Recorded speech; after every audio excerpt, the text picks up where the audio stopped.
The midline is transferred to the maxillary wax occlusal rim with a sharp knife blade.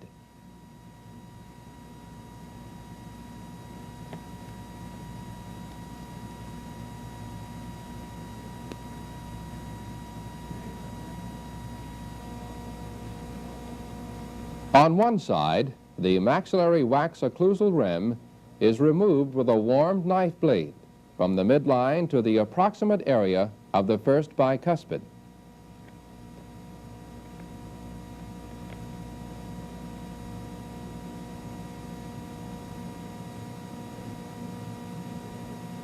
The remaining wax posterior to the bicuspid area maintains the occlusal vertical dimension when the incisal pin is raised.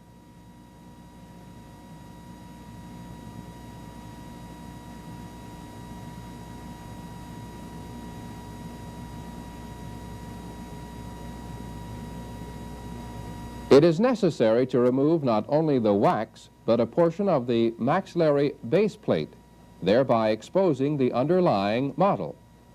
The labial-lingual thickness of the supply tooth and the positioning of the central incisor in symmetry with the contour of the remaining occlusal rim creates this need.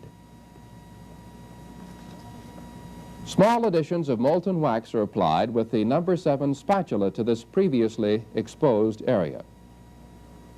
The maxillary central incisor is placed on the base plate of the anterior region of the residual ridge in contact with the established midline and then sealed with wax.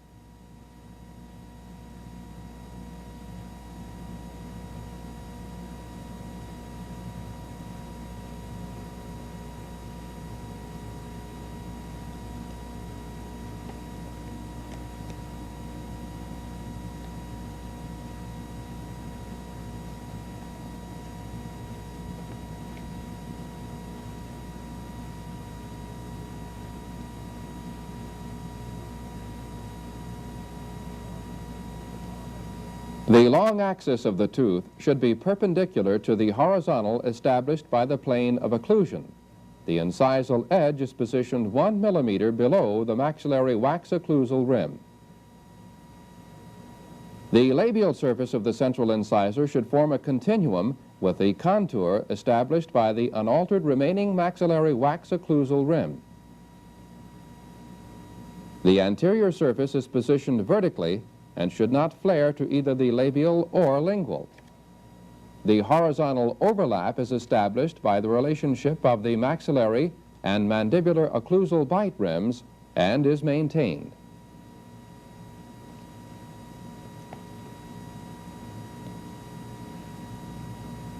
Following the application of the molten pink base plate wax with the number 7 spatula, the maxillary lateral incisor is positioned next to the central incisor.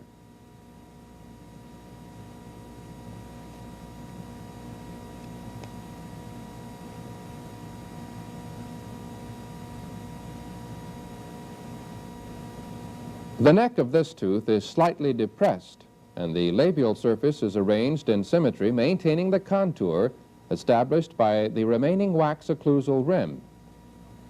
The incisal edge of this tooth should be even with the occlusal plane and elevated 1 millimeter above the incisal edge of the maxillary central. Care should always be exercised in setting teeth to avoid flowing of excessive amounts of wax on the anatomical portion of the teeth.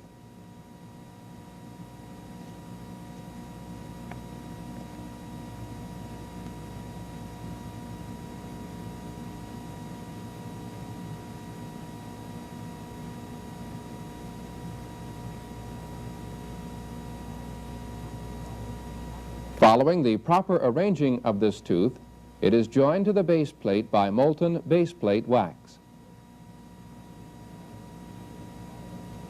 Following another addition of molten base plate wax, the maxillary cuspid is placed with the mesial half of the incisal edge in symmetry with the previously positioned lateral and central incisor.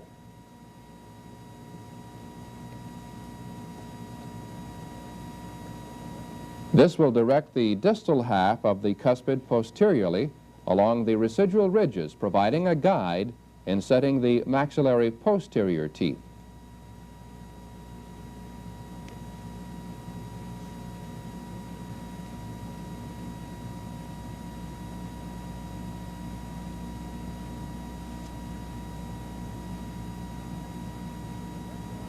The neck of the tooth should be prominent, and the long axis of the tooth is tilted slightly to the distal.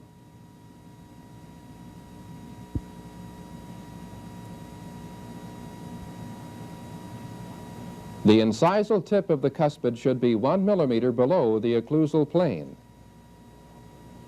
Following the positioning of the cuspid, it is sealed to the base plate with pink base plate wax.